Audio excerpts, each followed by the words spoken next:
So if you're not aware of the Apocalypse 2.0 controversy, it goes something like this. YouTube has an algorithm which helps the viewer get the type of videos that they want to see. So for example, if you're a type of person that likes to click on cat videos, you're going to get like a lot of recommended videos that have cats in them. Probably you're watching this video and you might getting like Sticks and Hammer or Steven Crowder or Sargon of Akkad in your recommended videos, right? Because you're interested into this type of politics. And this is how the algorithm is supposed to work. Well, it turns out that a couple of sick fucks managed to find a way to game the algorithm in their favor. They're a bunch of pedophiles which apparently figured out that if you go and you click on a video with kids, and then you click on a second video with kids, and you click on another video with children, eventually like the algorithm is going to suggest to you a lot of video with kids. So they have like access to this big database with children in the videos, and they find they managed to find a legal way. I don't think you can get them convicted for it, in order to get a little bit of sexual gratification, right? Like for example, you have a video with a kid doing gymnastics at school or something like that, and in the comment section these pedophiles would say go to 1 minute and 45 seconds, and you get like a glimpse of the kid in an uncompromising position or something like that. Very disgusting, but you'd go to the comment section and you'd see like walls of numbers where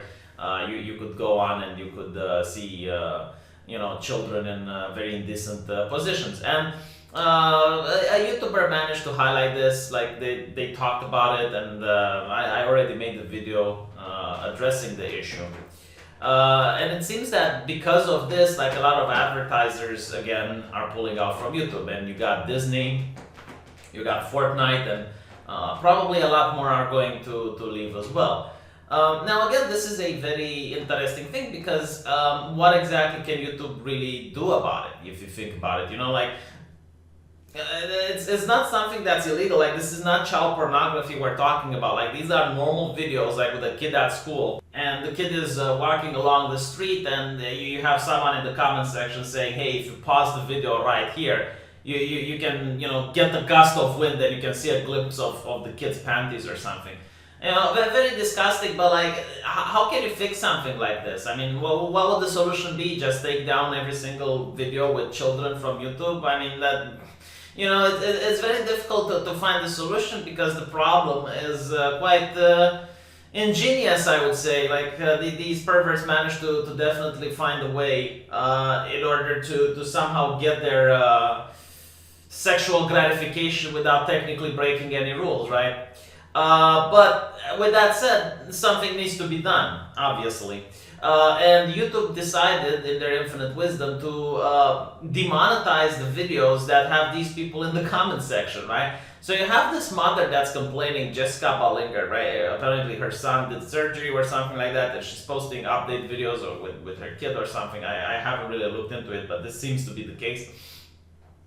And she's wondering, like, why are her video limited or no ads? Like, there's nothing wrong about what she's doing. There's nothing wrong that should get her videos demonetized like that. Everything in it is ad friendly, but apparently because she's got like these pedophiles in her chat, YouTube decided to demonetize her channel. And then YouTube says that this might be something that we're going to look in the future, that even if the video is perfectly fine, even if the video is advertiser friendly, because you have these people in the chat, your video might be demonetized. And the main issue with this is like, okay, first of all, we don't know if YouTube already did this, like if YouTube already punished creators for what the commentators are doing.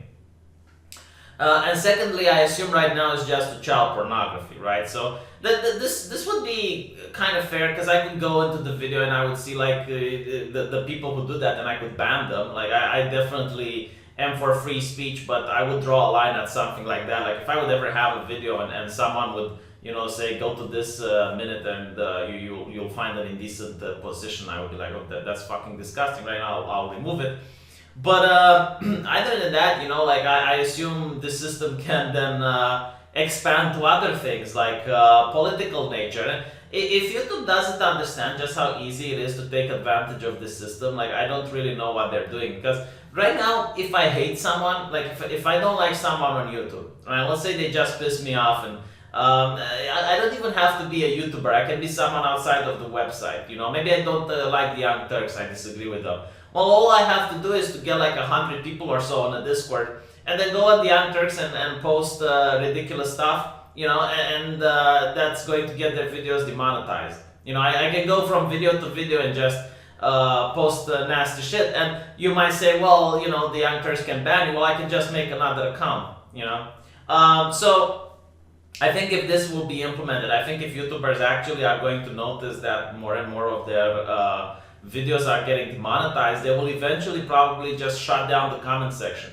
Like, you will see YouTubers just have no comments, and they will say, well, if you want to comment, go to this Reddit page or something like that, or just go on my Twitter, which is going to be quite a shame. Like, I will probably never resort to something like this, but I think like a lot of other YouTubers will. And eventually, like, the YouTubers who don't resort to something like this will get pressure from other people to do it. Think about it this way. Who gets to benefit the most out of it? I think it's the journalists. I think it's the press. The whole thing with the press is, if you go on different outlets right now, almost all of them have their comment section closed. The reason is that there is this study that came out saying that people are more likely to be influenced by the comment section rather than the article itself. They would rather take like a financial hit to close the comment section rather than to allow people to talk freely. And just think about it, right? Like, it doesn't make sense if you look at it from a financial perspective.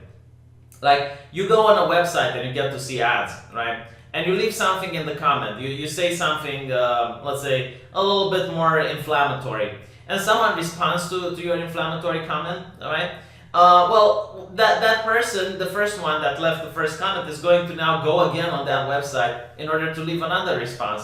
And they're going to have like a back and forth. Well, this back and forth just generates clicks. This back and forth generates ad revenue, because initially you'd have clicked on the website once, but now because you have a discussion with someone, you might click it 7, 8, or 9 times. This just generates money for the actual publication, but they don't want the money. They would rather shut down the comment section because they want people to be influenced by whatever editorial article they got there. And they don't like the fact that on YouTube, people can actually comment, like, people can actually have a conversation, they can have a discussion, and that they hate this, they really do. Because I, as a person, would rather go to a website, like I would even prefer the Young Turks at this point compared to the Guardian, right? On the Guardian, you can't see what people have to say, you can't see what people are commenting about the article. The Young Turks, as toxic as they are, at least you can interact with the people, at least you can talk with them. So this is quite a problem that I think is going to take place.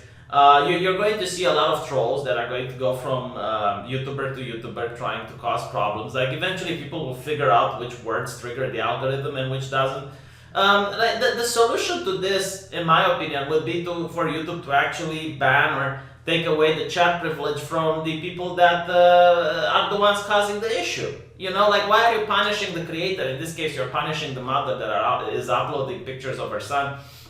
You're punishing her, rather than punish the actual disgusting individuals in the comment sections that are causing this problem. Like, they're the ones that should face responsibility for what they're doing. Like, the content creator has no choice in the matter. They really can't do anything about it. I mean, I upload a video a day, right? I got over 1,000 videos, if I'm not mistaken. Like, there's no way for me to actually go and make sure there's no disgusting people in the comment sections of every single one. It's just not something that's feasible. So yeah, I definitely think if this is taking a trip into the future, and if this is going to become an actual thing, you will see more and more people just shutting down their comment sections.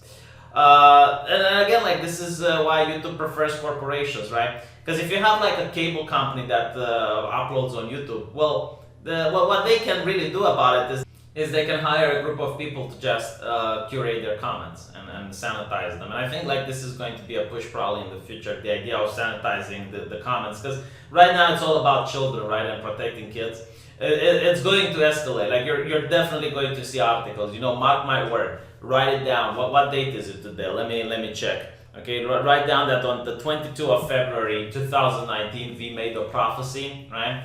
And the prophecy goes like this: you will see BuzzFeed, you will see Vice, you will see the leftist journalists probably the Wall Street Journal itself attacking YouTubers for the commentators. That you're going to see it's like, oh, this YouTube channel like Stephen Crowder or something, or PewDiePie or whatever. They're perfectly okay. Like they're not breaking any rules, but oh, you got all these white nationalists in the comment section. You got all these disgusting people in the comment section. Oh, and look, there's a Coca-Cola advert. So Coca-Cola supports white nationalists, and they're going to try to tie it to this. Because if they see that YouTube is going to punish creators for the actions of the commentators, then obviously they're going to try to push it a little bit more and say, well, but what if the commentators have the wrong opinions? What if the commentators are far-right Nazi supremacists or what have you, right? And you need to now punish the content creator.